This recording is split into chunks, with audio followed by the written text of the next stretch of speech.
두 주 전에 우리 100일 기념으로 우리 온 교우들 앞에 우리 예성이 동생 예음이가 이곳에 나와서 인사하고 함께 기도하는 시간 가졌습니다. 그때 우리 여러분들께서 이 탄성과 웃음소리를 내셨던 걸 기억합니다. 코로나 상황 속에서 쉽게 만날 수 없었기 때문에 이렇게 컸나 반갑기도 하고 또 감사하기도 하고 또 이 애성이 미니미 같이 너무 둘이 똑같이 생겨가지고 그런 마음을 가지시지 않았을까 생각을 해봅니다. 뭐 여러 가지 이유가 여러분의 반응에 있겠죠. 하지만 무엇보다도 예미의 그 헤어스타일 때문에 많이들 놀라시지 않았나 그런 생각을 해봅니다. 100일 된 아이의 머리숱이라고 생각이 되지 않을 정도로 저보다도 머리숱이 많았던 것 같습니다. 그죠? 예, 한편으로는 좀 부럽기까지 좀 했는데요. 예. 여러분, 우리 온교회 공동체가 시작한 지 이제 한 달이 지나가고 있습니다. 많은 분들이 머리숱이 많은 예음이를 보면서 놀라는 것처럼 이제 시작한 지 이제 한 달밖에 되지 않은 우리 교회 공동체에 사람이 참 많다라고 깜짝 놀라시는 분들이 적지 않게 계시는 것 같습니다. 아직 우리 교회 온라인 예배는 아직 시작하지는 못했습니다. 하지만 궁금해하시는 분들은 계시는 것 같아요. 그래서 SNS를 통해서 사진으로 보시기도 하고 짧은 영상들을 통해서 우리 교회 예배를 보시고 놀라신 그런 피드백을 제가 받곤 하는 것 같습니다. 여러분, 어린 100일 된 예음이가 머리숱이 어른들만큼 많이 있다고 해가지고 어른 취급할 수 없는 거잖아요. 그죠? 그것처럼 우리 온교회 공동체도 시작한 지 얼마 안 되는 갓 태어난 공동체라고 하는 것이죠. 사람이 많다고 해서 우리가 다 알고 다 가진 어른 행세를 해서는 안 되겠다라는 생각을 해봤습니다. 여러분, 그래서 우리 모두가 하나님의 부르심 앞에 처음으로 우리가 돌아가고 하나님께서 우리를 부르신 그 이유들을 잘 새기고 시작하기 위해서 지난 한 달간 우리 새 공동체 교육을 4주 동안 했습니다. 그리고 지난 주일에는 그동안 우리 교회가 세워지기까지의 과정에 대한 하나님의 인도하심을 함께 돌아보면서 또 감사를 돌아보는 시간도 함께 가졌었습니다. 이제 오늘부터 앞으로 3주 동안에 예배 후에 큐티 묵상에 대한 교육을 시작할 것이고 더불어 이제 우리 주일의 말씀도 오늘에 해당되는 큐티인 주일의 말씀이나 한 주간 동안 허락하셨던 그 큐티의 말씀 중에 한 말씀을 택해서 우리가 함께 주일의 말씀으로 돌아보게 될 것입니다. 이미 여러분 월요일부터 토요일까지 우리 교회 유튜브를 통해서 온라인 큐티를 하고 계신 분들 많이 계실 줄 압니다.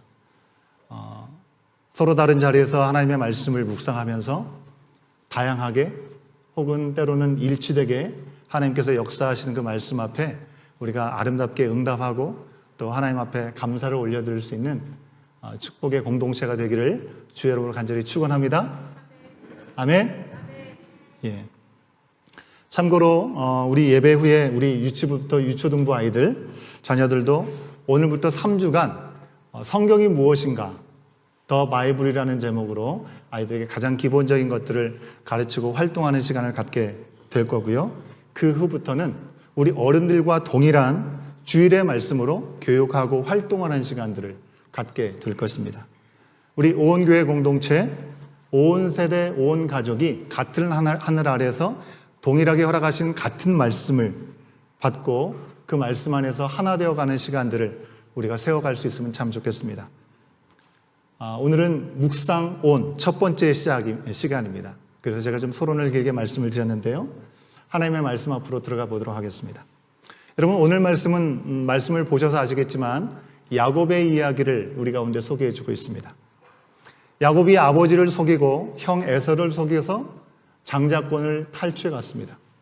그리고 축복을 자기가 다 가로챈 후에 목숨의 위협을 받고 어머니의 고향이었던 밧단암으로 피해 도망가게 되었죠. 그리고 거기서 20년이란 긴 시간 동안에 역경을 이겨내면서 잘 살다가 이제 돌아온 다음에 그 형이었던 에서와 극적으로 화해를 하고 이 가나안 땅에 정착하면서 사는 이야기가 오늘 말씀 속에 등장하는 내용입니다. 여러분, 야곱 우리가 돌아봐서 아시지만 야망이 많았던 사람이었습니다. 또 어머니는 그를 또 특별히 편애했죠. 그래서 크게 사고를 치고 도망할 수밖에 없었습니다.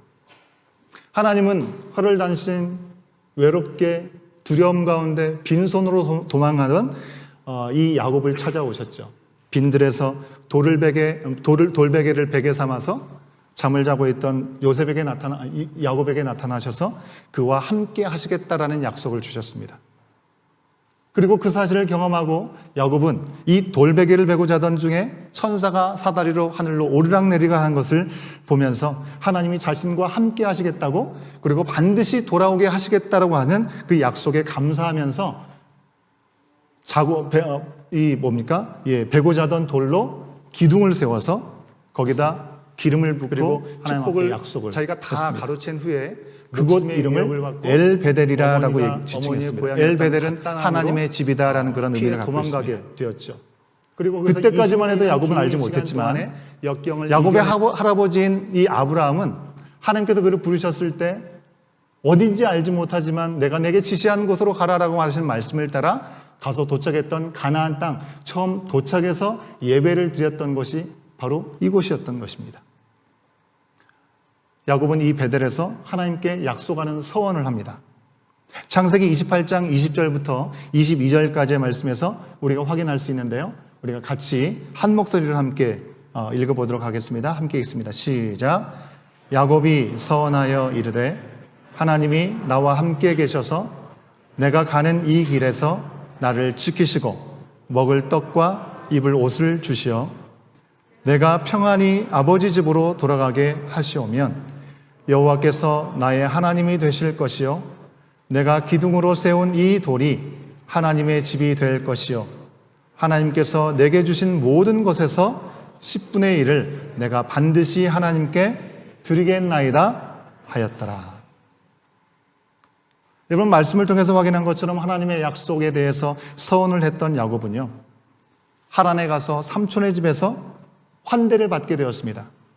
하지만 결혼을 할 때, 그리고 삼촌을 위해서 일할 때 삼촌에게 계속 속고 이용을 당하게 되는 시간을 경험하게 되었습니다.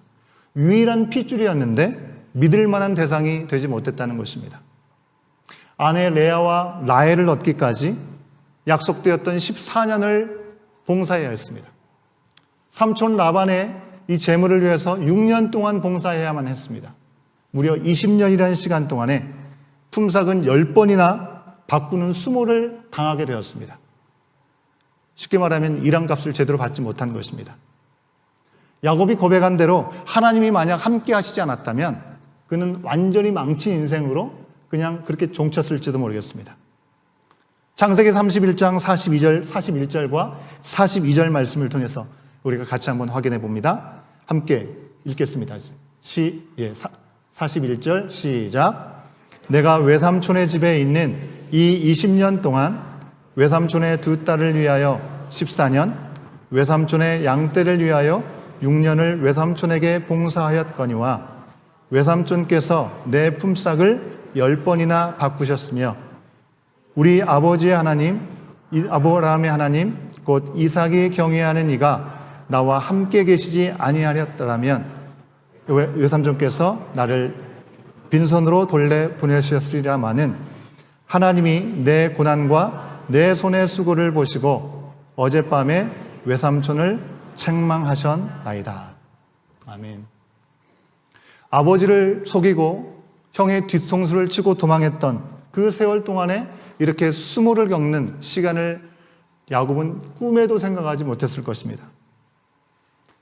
그는 그가 품었던 욕심, 그가 저지른 죄의 결과를 철저하게 다시금 경험할 수밖에 없었습니다.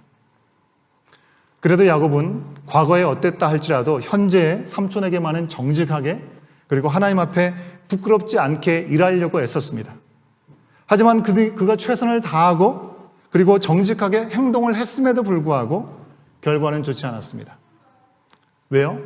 삼촌인 라반이 너무나 큰 욕심을 부렸기 때문에 그렇죠. 여러분, 우리도 이런 경험을 할 때가 있지 않습니까? 때로 우리가 잘못한 일 때문에 잘못한 일의 결과로 인해서 그에 응당하는 일들을 우리가 감내해야 되는, 책임을 져야 되는 그런 순간들을 경험하게 될 때가 있습니다. 참 씁쓸하죠. 그러지 말았을 걸, 그런 아쉬움과 후회를 하게 됩니다. 그런데 때로는 내가 열심을 다하고 최선을 다하고 정직하게 했음에도 불구하고 다른 사람과 세상이 너무나 악하기 때문에 내가 원하지 않는 일을 겪을 때도 분명히 있습니다. 그럴 때 우리는 그렇게 얘기하고 싶죠. 세상 별거 있어. 그냥 되는 대로 내키는 대로 살면 그만이지. 여러분, 그렇게 얘기하고 싶습니다. 하지만 우리는 분명히 하나님께서 우리 가운데 허락하신 은혜의 자리가 분명히 있기 때문에 우리는 그렇게 이야기할 수 없는 사람입니다. 하나님이 살아계시기 때문에 그런 것이죠. 야곱도 처음에는 자기의 죄 때문에, 나중에는 다른 사람들의 탐욕 때문에 고난의 세월을 보냈습니다. 그리고 20년이 지난 후에 야곱은 하나님이 주신 그 약속대로 이제 고향 땅으로 돌아오게 되었습니다. 근데 돌아오는 길이 어떻습니까? 가볍고 신나고 기쁘기만 한 것이 아니었습니다. 왜냐하면 그에게 남겨진 큰 숙제가 있었기 때문에 그렇죠.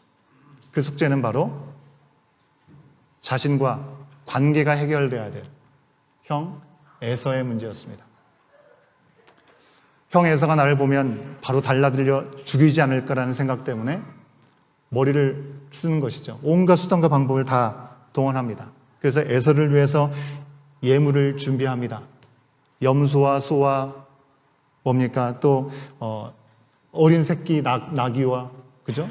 이 많은 가축들을 총 550마리를 준비해가지고 먼저 앞에 보내는 것이죠. 그러면 이 가축들을 보면서 에서의 마음이 혹시 녹아질까 하는 생각이 있었습니다. 그리고 가족들도 자식들이 11명이나 되지 않습니까? 아내도 4명이나 되죠. 여러 그룹을 만들어서 맨 앞에 한 그룹, 그 다음에 두 번째 그룹들을 만들어서 앞에 나가게 했다고 하는 것입니다. 참으로 얄궂은 것은 이 야곱이 가장 사랑했던 아내 라헬과 가장 사랑했던 아내에게 낳은 요셉을 맨 마지막에 두었다는 것이죠. 그는 머리를 썼지만 그 가족 안에서는 얼마나 갈등을 유발할 수밖에 없는 일이 되었는지 우리가 생각해 볼 수 있는 것이죠. 그런데 그가 그처럼 온 지혜를 다 동원하고 수술을 다 동원해도 그는 안심이 되지 않았어요. 그래서 그가 어떻게 합니까? 다 가족들을 먼저 떠나보내고 야복강에 혼자 홀로 남아있게 되는 것이죠. 그리고 야복강가에서 자신을 축복해 달라면서 하나님께 매달려 씨름하는 모습을 우리 가운데 보입니다. 하나님과 다투듯이 매달렸던 일생일대의 중요한 사건, 여러분 성경에 이 사건은 너무나 중요해서 많은 화가들이 그림으로도 이렇게 그렸는데 그 중에 그림 하나를 제가 여러분에게 보여드리겠습니다. 야곱이 하나님과 겨루어 싸우는 모습을 이렇게 그렸는데요. 하나님의 모습이 천사로 보이시죠? 아마 야곱은 하나님을 천사로 생각했었던 것 같습니다. 하나님은 영이시기 때문에 그가 알 수 있는 천사의 모습을 생각했던 것이겠죠. 자기가 지었던 그 모든 죄를 스스로 해결할 수 없어서 끝까지 하나님을 붙잡고 매달리니 하나님은 그의 허벅지의 관절을 치셨습니다. 그리고는 야곱에게 이스라엘이라는 이름을 주셨습니다. 형의 발꿈치를 잡고 나왔다는 그런 의미로 야곱이라는 이름을 주셨는데 형의 발꿈치를 잡고 질투하면서 살아갈 수밖에 없던 야곱을 이제 하나님과 다투어 겨루어 이겼다라는 그런 의미를 담고 있는 이스라엘이라는 이름으로 그를 바꾸어 주셨습니다. 야곱은 분명하게 그 자리에서 하나님의 얼굴을 배웠습니다. 그래서 그곳 이름을 분이엘, 하나님의 얼굴이라는 분이엘이라는 이름을 붙인 것이죠. 여러분, 우리는 말씀 속에 나오는 이 야곱처럼 하나님의 실체를 눈으로 보고 하나님을 만져본 적은 없습니다. 그죠? 그런 사람은 아무도 안 계실 것입니다. 하지만 우리의 연약함과 우리의 완악함으로 생겼던 그런 모든 인생의 문제들을 우리 스스로가 해결할 수 없기 때문에 하나님께 매달리는 순간들은 야곱 못지않게 우리들도 분명히 있을 것입니다. 여러 가지 문제가 있을 수 있겠죠. 정말 내 힘으로 최선을 다하는데 해결되지 않는, 때로는 우리 부부관계 안에서의 문제가 있을 수 있겠고 우리 자녀들의 신앙의 문제일 수도 있겠습니다. 왜 그런 일들이 생기게 될까요? 우리가 하나님께 온전히 묻고 하나님 앞에 인도하심대로 따라가면 좋을 텐데 때로는 그렇지 못하고 그저 내 바람과 내 욕심대로 행동하고 결정하고 선택했던 순간들 때문에 내가 더 이상 내 스스로 바로잡을 수 없는 그런 상황 속에서 하나님 도와달라고, 하나님 살려달라고 우리가 매달리게 될 때가 있지 않습니까? 여러분, 우리가 성경 말씀을 읽을 때 성경에 나오는 많은 믿음의 선배들이 있습니다. 우리가 성경 말씀을 볼 때 순종하는 아브라함을 보고 그와 같은 축복을 받기를 원하는 모습을 갖게 되지, 야곱처럼 하나님의 약속을 믿지 못하고 서둘러서 사고를 치고 인생이 나락으로 전락하는 사람이 되기를 원하는 사람은 이 자리에 아무도 안 계실 것입니다. 그러나 실상은 어떻습니까? 우리 안에 아브라함이나 다윗과 같은 그런 모습보다는 야곱이 더 살아 꿈틀거리고 있는 우리들의 모습은 아닌지 우리는 생각해 볼 수 있는 것이죠.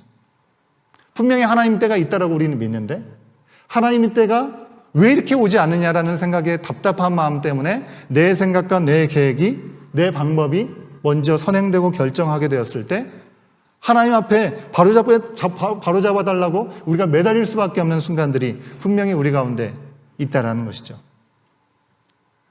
여러분, 우리가 그런 모습이지 않습니까? 예, 오랜만에 우리 옆에 있는 분들하고 한번 이렇게 한번 인사 한번 해볼까요? 먼저 오른손을 가슴에 이렇게 한번 올려보시고,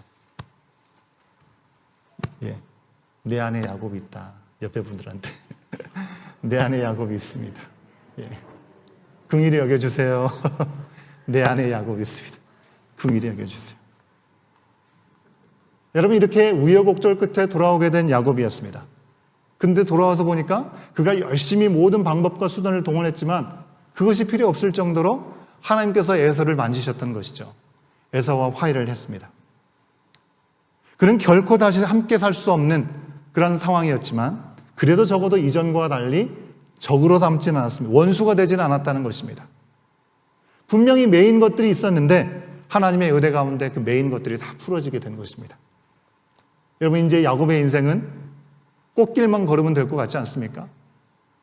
삼촌의 집에서 너무나 많은 억울한 일을 많이 당하고 하나님께서 그에게 함께 하셔서 많은 재산을 거느리고 가족을 거느리고 고향으로 돌아오게 되었는데 인생의 한 가지 문제, 형과의 문제가 해결되었으니 이제는 더 이상 문제가 될 것이 뭐가 있겠냐고 하는 것입니다.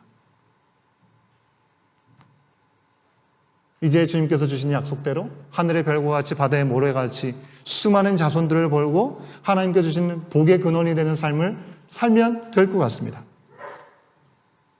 그런데 말입니다. 이렇게 은혜롭게 끝나면 좋겠는데 야곱의 집안에 참담한 일이 발생하고 맙니다. 무슨 일이죠? 야곱의 딸 디나가 머물던 그 지역에서 가나안 지역에 있는 히위 족상의 주장 이 세겜에게 강간을 당하게 된 일이 발생하고 말았습니다. 34장 1절 말씀에 보면 말씀이 있을 겁니다. 레아가 야곱에게 낳았던 딸이 바로 디나죠. 디나가 그 땅의 딸들을 보려고 나아갔다라고 성경이 말씀하고 있습니다. 사람들을 만나보려고 나갔다는 것이죠. 그런데 나가서 이런 봉변을 당하게 된 것입니다. 야곱의 가족은요, 에서와 화해하고 헤어진 후에 세겜 성읍 바깥에 머무르게 되었습니다. 이 장소를 숫곳이라고 불렀습니다. 하나님께서 분명히 야곱에게 약속하셨을 때 뭐라고 하셨습니까? 베델에서 약속하셨잖아요. 베델에서. 그죠? 그가 홀연단신 외롭게 갈 바를 알지 못하고 두려움에 사로잡혔을 때 그를 찾아오셨던 하나님께서 약속하셨잖아요. 내가 너를 떠나지 않을 것이고 너희가 돌아올 것이라고 분명히 약속하셨던 베델에서 약속하시기를 반드시 그곳으로 돌아오게 하신다라고 하셨죠. 근데 지금 야곱은 어디에 있습니까? 아버지가 살고 있던 헤브론으로 간 것도 아니고 베델로 간 것도 아니고 하나님과 씨름했던 분이엘이라는 곳에 간 것도 아니고 숫곳이라는 곳에 머물러 살고 있습니다. 여러분, 33장과 34장의 말씀은 한 장 차이잖아요. 근데 그 사이의 간격은 횟수로 10년이라는 시간이 흘러버렸습니다. 야곱은 하나님과의 약속 그리고 도우심으로 돌아오고 나서 이제 물이 넉넉한 곳에 살고자 하는 그런 마음 때문에 세겜 부근에 자리를 잡았던 것이죠. 숫곳이라고 하는 것, 이곳은 야곱이 하나님께 매달렸던 분이엘과 그리고 아버지 집이었던 헤브론과 그 중간 지점에 있는 곳이 바로 숫곳이라고 하는 것입니다. 이것도 저것도 아닌 어중간한 중간 지점에서 적당히 이제는 편안하고 평탄한 삶을 살기를 원했던 야곱을 우리는 만날 수 있는 것이죠. 창세기 33장 17절 말씀을 보니까 야곱이 숫곳에 정착할 때 하나님께서 원하시는 뜻이 무엇이었는지를 생각하지 않았던 것 같습니다. 하나님에 대한 이야기가 전혀 나타나지 않아요. 33장 17절 말씀을 우리가 같이 한번 확인해 봅니다. 함께 읽습니다. 시작. 야곱은 숫곳에 이르러 자기를 위하여 집을 짓고 그의 가축을 위하여 우릿간을 지었으므로 그 땅 이름을 숫곳이라 부르더라. 말씀 그대로죠. 무엇을 위해서 집을 졌대요? 자기를 위해서 집을 졌대요. 무엇을 위해서 우릿간을 지었다고요? 그의 가축을 위해서 우릿간을 지었다고 얘기하고 있습니다. 하나님께서 나타나셔서 주셨던 약속에는 별 상관없는 땅인데 내가 보기에 내가 안정적으로 정착하고 잘 살 수 있을 것 같은 땅에 정착한 것입니다.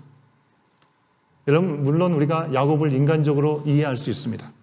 그동안 얼마나 지치고 힘들고 고난한 삶을 살았습니까? 이제는 좀 편안하게 살고 싶은 마음이 분명히 그에게도 있었을 것입니다. 하나님이 주신 복으로 허락하신 많은 가축이 있으니 이 많은 가축을 먹일 만한 물이 있는 곳을 찾는 것 또한 상식적일 수 있습니다. 그러나 그 어떤 상황과 어떤 형편에서도 하나님의 약속보다 우선될 수 있는 것은 없다라는 사실을 우리는 이 시간 분명히 기억할 수 있어야 될 줄로 믿습니다. 야곱은 세겜성 밖에서 목축하려고 그 땅을 돈 주고 샀습니다. 그리고 그 자리에 하나님께 제단을 쌓고 엘엘로의 이스라엘이라는 이름을 붙였습니다. 엘엘로의 이스라엘이라는 말은요, 하나님은 이스라엘의 하나님이시다라는 그런 의미를 갖고 있습니다. 여러분, 비록 그가 하나님께서 말씀하신 자리까지 나가지 못했을지라도 하나님의 약속에 따라 그 땅까지는 왔잖아요. 그리고 하나님 앞에 제단을 쌓고 예배 드렸으면 나쁘지 않은 거죠. 괜찮은 거 아닙니까? 그리고 엘엘로의 이스라엘이라는 이름 가운데 엘이라는 것이 3번이나 나오는데 엘이라는 것은 하나님을 의미하는 히브리어입니다. 하나님을 3번이나 부르면서 하나님이 주인 되신다고 고백을 했기 때문에 뭐 그 정도면 하나님 봐주실 만한 거 아닌가라는 생각을 해볼 수 있지 않을까요? 근데 하나님은 이렇게 내 이름을 많이 언급했으니 이제 됐다라고 하시지 않았다는 것입니다. 여러분, 순종이 제사보다 낫다고 말씀하고 있죠.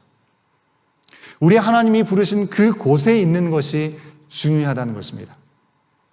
내가 원하고 내가 바라는 곳에서 여러분, 수도 없이 입으로 고백하고 수도 없이 하나님을 언급하는 것, 그거보다는 한 번의 순종을 우리 주님은 기뻐하신다는 사실입니다. 우리 온 교회 공동체도 마찬가지입니다. 하나님이 우리를 새로운 공동체로 부르셨습니다. 그리고 예부터 있었던 그 말씀을 따라 새 시대에 맞는 사명을 감당하는 교회, 온 마음을 다해 하나님을 사랑하고 온 힘을 다해 이웃을 사랑할 수 있는 공동체로 비전을 품게 하셨습니다. 여러분, 그런 비전을 우리 가운데 주셨다고 한다면 우리가 하나님이 부르신 자리가 어디인지, 우리는 어떤 모습으로 그 자리에 서 있어야 되는지 우리는 분명하게 돌아볼 수 있어야 됩니다. 그리고 그 뜻을 행하는 것이 중요하다는 것입니다. 여러분, 어떤 것도 하나님이 주신 말씀이나 약속보다 우선시 될 수 없다고 하는 것입니다. 우리가 열심을 내고 우리가 바라는 것, 우리가 그리는 어떤 그림대로 주님께서 우리 가운데 오신 주님의 몸된 교회를 주장하려고 하고 주관하려고 해서는 안 되는 줄 믿습니다. 만약에 우리가 부르심의 자리도 아니고 약속과 상관없는 어중간한 중간 지점에 우리가 머물려고 한다면, 그리고 그 자리에서 이 정도면 됐다, 편안함을 추구하려고 한다면, 여러분, 우리 또한 오늘 말씀에 등장하는 야곱처럼 위기를 경험할 수밖에 없을 것입니다. 우리는 말씀을 묵상하면서 왜 뜬금없이 왜 야곱의 이 딸이 강간을 당하는 일이 생겨야만 했었을까라는 생각을 지울 수가 없죠. 하나님께서 그걸 의도하시고 그렇게 허락하신 것일까요? 그렇지 않습니다. 우리 스스로 편안함을 추구하는 순간에 무섭도록 빠르게 우리의 영적인 나태함이 우리 가운데 밀려 들어오게 되고 지금의 자리에 안주하고자 하는 그런 유혹들이 우리를 사로잡게 된다는 것입니다. 여러분, 이 유혹들은요, 죄에 빠른 세상에 관심을 가지게 만들어 버립니다. 디나와 같이 세상에 잠시 눈을 돌릴 뿐이었는데 세상에 잠식당할 수 있는 일이 되고 만다는 것입니다. 이렇게 편안함을 추구하다가 생긴 영적인 나태함, 이것이 처음에는 별로 위기감이 나타나지 않습니다. 하지만 이내 무서운 죄로 발전하는 것을 우리는 말씀 속에서 확인할 수 있는 것입니다. 야곱의 아들 시므온과 레이가 디나의 친오빠들이잖아요. 디나를 강간한 세겜성의 사람들 모두에게 거짓말을 하죠. 디나와 결혼하고 이 두 민족 간에 서로 통혼하려면 모든 남자들이 할례를 해야 된다. 진심으로 할례를 합니다. 그리고 그들은 그 세겜과 그 가나안 사람들, 남자들을 모두 죽여버리는 아주 끔찍한 일을 저지르고 말았습니다. 여러분, 이 일이 왜 일어났습니까? 이 모든 일의 시작은요, 야곱이 적당한 정착에서 시작되었기 때문에 그 일이 발생했다는 것을 우리는 생각해 볼 수 있어야 되는 것입니다. 제가 어제 주중의 말씀 한 번씩 AS 차원에서 여러분에게 말씀을 좀 돌아볼 수 있는 내용들을 저녁 시간에 한 번씩 보내드리게 되는데요. 어제 받으셨던 이미지 기억하십니까? 이런 걸 보내주셨죠. 편안함을 찾다가 평안을 잃어버리게 될 수밖에 없는 야곱 가족의 모습을 우리는 말씀 속에서 목도할 수 있었습니다. 여러분, 당장의 편안함을 찾다가 평생 고생할 수밖에 없고 영적인 나태함과 안주함의 결과로 인해서 우리 가운데 찾아오는 그 모든 책임의 그 일들은 고생의 일들이 될 수 있다는 사실을 절대로 우리가 이런 어리석은 자리에 머물러 있지 않기를 원합니다. 그러기에 오늘 하나님께서 말씀을 통해서 야곱을 부르신 것이죠. 창세기 35장 1절 말씀입니다. 함께 확인해 봅니다. 시작.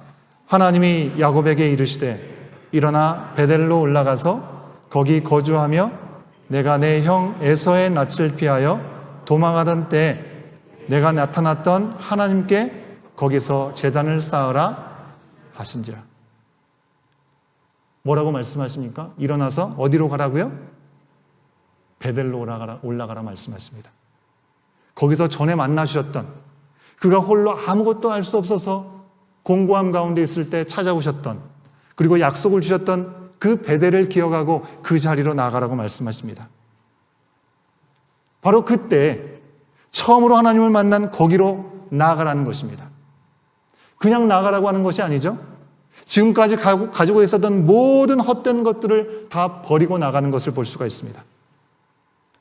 이방신을 버리죠. 자신을 정결케 하고 의복을 바꾸어 입습니다. 여러분, 버릴 게 있는 걸로 봐서는 아까 말씀드렸죠. 10년의 시간이 지나는 동안에 가나안 땅에 편한 대로 거기에 익숙해지고 물들어서 이방의 문화에 흡수되고 하나님과 상관없는 것들을 많이 몸에 붙이기도 하고 그것을 따르는 삶이 그 자녀들의 삶에 분명히 있었음을 우리는 생각해 볼 수 있는 것입니다. 모든 것을 세겜 상수리 나무 안에 묻었습니다. 조금의 미련도 가지지 않았습니다. 지금 세겜성 사람들을 다 죽였잖아요. 이제 주변 사람들은 이 야곱의 가족을 가만두지 않겠다는 생각을 하지 않았겠습니까? 그런 상황에서 베델로 향해 나가는 그 발걸음은 두려움에 사로잡힐 수밖에 없겠죠. 근데 하나님의 말씀을 의지해서 그들은 그대로 순종해서 나아가게 됩니다. 그때 하나님은 주변 민족을 두렵게 하십니다. 하나님을 만나러 가는 사람들을 안전하게 지켜주셨다라고 오늘 말씀은 기억해주고 있는 것이죠. 여러분, 하나님은 거기에서 과거 하나님께서 만나주셨던 거기, 바로 그때 만나주셨던 그 자리를 생각하면서 다시금 나타나 만나주시고 주신 약속을 재확인시켜 주셨습니다. 야곱은 그곳에서 이제 베델의 하나님을 다시금 만납니다. 다시금 불렀습니다. 사랑하는 여러분, 오늘 말씀을 통해서 하나님은 우리 각 사람에게 우리 공동체를 만나주신 그때 바로 거기로 돌아가라고 우리 가운데 말씀해 주고 있습니다. 여러분, 적당히 살만한 자리, 이제 좀 편한 자리, 그 자리 말고요. 하나님이 없이는 나 홀로 제대로 설 수도 없는, 그래서 떨 수밖에 없었던 그 자리, 그런 나에게 아무런 답이 없는 그런 우리에게 찾아오셨던 그 하나님, 그 하나님께로 돌아오라고 말씀해주고 계시는 것입니다. 하나님 부르신 그 은혜의 자리, 십자가의 그늘 아래로 나오라고 부르고 계십니다. 지금 우리가 가진 편안함과 우리가 누리는 그 모든 것을 버리고 그리고 묻어버린 다음에 그때 거기로 나아가서 빈손과 열린 마음으로 하나님만 바라보라고 야곱에게 그리고 오늘 주님의 말씀 앞에 선 우리 가운데 말씀하여 주고 계십니다. 여러분, 오늘 우리가 바라고 원하는 자리는 어떤 자리입니까? 혹시 우리가 적당히 안주하고 머물고자 하는 마음들에 멈춰서 있지는 않습니까? 우리를 부르시고 우리 가운데 말씀으로 약속하신 우리 하나님을 만났던, 여러분이 만났던 그 자리를 여러분 기억하십니까? 그 자리로 나아가라고 우리 지금은 초청하고 계십니다. 내 뜻과 내 생각 모든 건 내려놓고 날 부르신 그 뜻 거기에 순종하면서 주신 약속과 드린 서원에 굳게 붙잡고 한 걸음 한 걸음 나갈 것을 우리 가운데 말씀해주고 계신 것입니다. 여러분, 내가 만족스러운 교회의 모습이 아니라 하나님께서 기뻐하시는 교회, 우리 온 교회 공동체가 될 수 있도록 주님의 은혜가 우리 가운데, 나의 삶 가운데 허락되었던 그 자리를 놓치지 않게 하여 주시옵소서. 그 자리를 향해 나가는 시간을 통해서 오늘날 더하여 베푸시는 놀라우신 은혜가 나를 통하여, 우리 가정을 통하여, 우리 교회 공동체를 통하여 흘러 넘치는 은혜가 있게 하여 주시옵소서. 그런 결단의 마음이 우리 가운데 있어야 될 줄 믿습니다.